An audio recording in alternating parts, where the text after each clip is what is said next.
Om Swastiastu. Saya akan menceritakan mengenai Prahara Majapahit pemerintahan Raden Wijaya.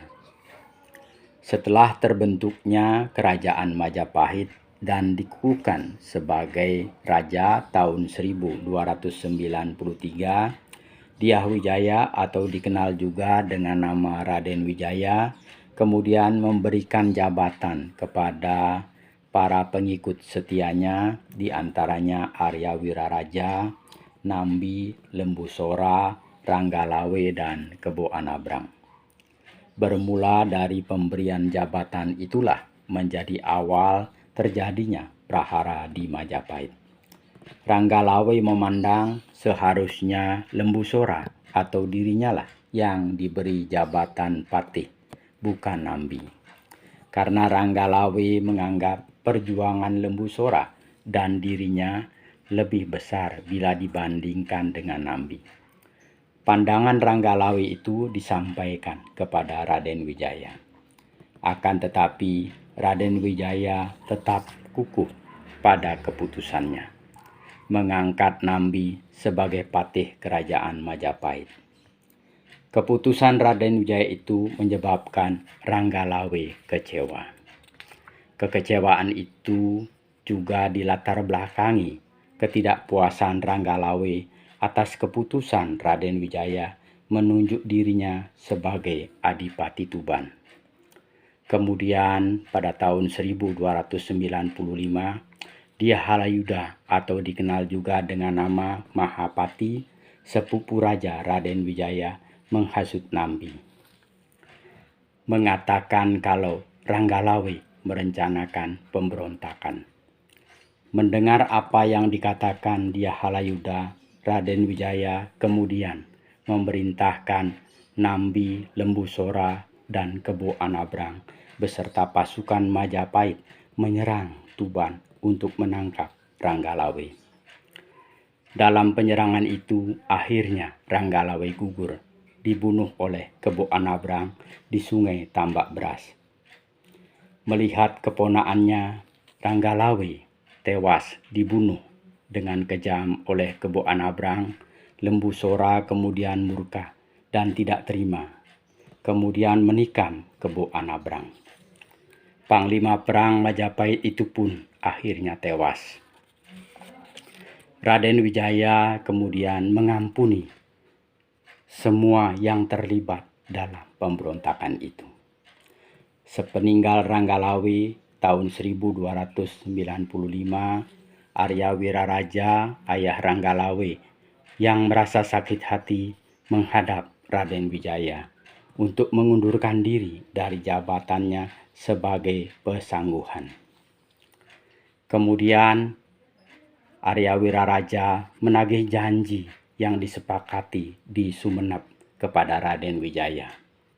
Mereka sepakat akan membagi wilayah kerajaan yang dapat dikuasainya menjadi dua bagian setelah berhasil merebut kekuasaan dari Jayakatwang. Raden Wijaya pun pada saat itu memenuhi janjinya. Majapahit bagian timur hingga selatan sampai ke pantai diserahkan kepada Arya Wiraraja. Arya Wiraraja kemudian menjadi raja Majapahit Timur dengan ibu kota Lumajang. Sedangkan Majapahit Barat dengan pusat pemerintahan di Mojokerto tetap dikuasai oleh Raden Wijaya. Berselang 5 tahun kemudian, pada tahun 1300, berita dibunuhnya Kebo Anabrang oleh Lembusora dilaporkan oleh sepupu Raden Wijaya, Dyah Halayuda atau yang dikenal juga dengan nama Mahapati, kepada raja. Mendengar laporan itu, Raja Raden Wijaya memutuskan untuk memberi hukuman pengasingan kepada Lembusora. Mendengar keputusan Raden Wijaya itu, agar tidak dipermalukan di hadapan rakyat Majapahit, Lembusora memilih hukuman mati dari Raden Wijaya dibanding hukuman buangan. Lembusora disertai Juru Demung dan Gajah Biru pergi ke Majapahit. Akan tetapi, fitnah yang dilakukan Halayuda yang mengatakan Lembu Sora akan melakukan pemberontakan menjadikan Raden Wijaya kemudian memerintahkan pasukan pengawal raja untuk menghadapi Lembu Sora. Kedatangan Lembu Sora, Gajah Biru, dan Juru Demung kemudian diserang oleh pasukan pengawal raja. Karena tidak membawa pasukan dan senjata, Lembu Sora, Gajah Biru, dan Juru Demung tewas dibantai ramai-ramai. Kematian Lembu Sora membuat Halayuda merasa senang, karena hanya tinggal Nambi saja yang menjadi penghalang untuk mewujudkan impiannya menjadi rakyat Mahapatih di Majapahit.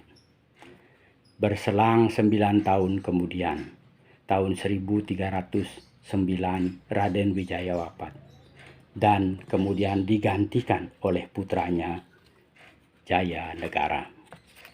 Itulah cerita mengenai Prahara Majapahit pemerintahan Raden Wijaya. Cerita itu saya ambil dari berbagai sumber, semoga ada manfaatnya. Apabila ada penyampaian yang kurang berkenan, mohon dimaafkan. Saya akhiri dengan mengaturkan Paramasanti. Om Santi Santi Santi Om.